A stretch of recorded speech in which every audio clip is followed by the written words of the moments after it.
Vraiment, j'étais découragé. Parce que je m'attendais à une victoire des écureuils pour pouvoir fêter tout le Bénin. Mais malheureusement pour nous, bon, ça allait nous permettre au moins d'occuper au moins la deuxième place pour pouvoir aller encore plus loin. Parce qu'il y a les matchs qui restent. Donc on s'attendait à une victoire et le match suivant encore. Malheureusement, ça n'a pas été le cas. Vraiment, j'étais découragé du match d'hier. Je pense que chacun essaie de faire le mieux. Seulement que par exemple, le match d'hier, ils ont essayé, mais la chance n'était pas de notre côté. Il faudrait qu'on comprenne ça là aussi. Les joueurs, ils ont mouillé le maillot, ils ont fait tout leur possible. Mais ce n'était pas ce qu'on attendait d'eux. Parce qu'on attendait une victoire. 2 matchs successivement, à l'aller, ils nous ont gagné. C'était aussi hier, le match d'hier, c'était chez nous. Ben, ils nous ont encore gagné, mais moi j'étais découragé. Les joueurs qui devaient jouer en première partie, ils ne les ont pas mis. Et c'est après, vers la fin du match, ils les ont mis. On a vu que le jeu a changé. Et ce n'est pas bon. Normalement, ça, les gens qu'il faut mettre à la place qu'il faut, c'est ça qu'ils n'ont pas fait, qu'ils n'ont pas respecté. On dit ne pas revoir encore le système. Sinon, ce que je vois là, on risque de ne pas aller à la CAN. Le football est toujours comme ça.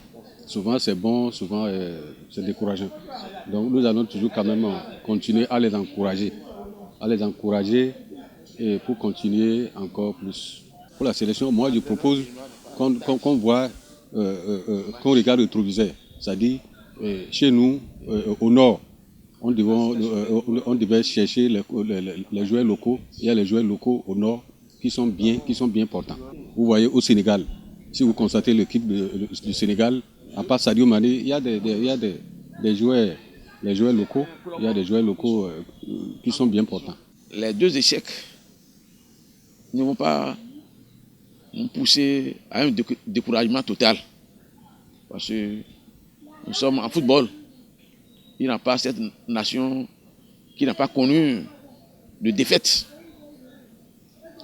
Mais le reste, c'est la conscience, c'est le travail, la discipline qui va nous pousser à la victoire. Et je pense que nous n'avons pas encore perdu. Nous pouvons être qualifiés pour la CAN 2023 en Côte d'Ivoire. Il suffit seulement de rénover notre équipe. Tout ira bien. L'entraîneur béninois n'a pas été à la hauteur de ce que nous espérons.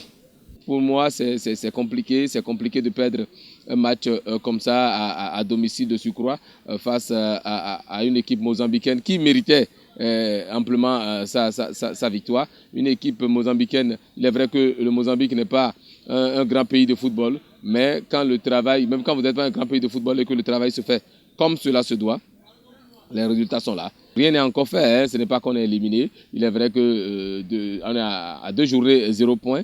Peu importe la grandeur de la colère, peu importe la grandeur de la déception, il ne faut pas se muer en hooligan. L'hooliganisme, ce n'est pas une bonne chose parce que le bus de l'équipe nationale, c'est un patrimoine de l'État. Et quand vous saccagez comme ça les choses publiques, ce n'est pas du tout bien.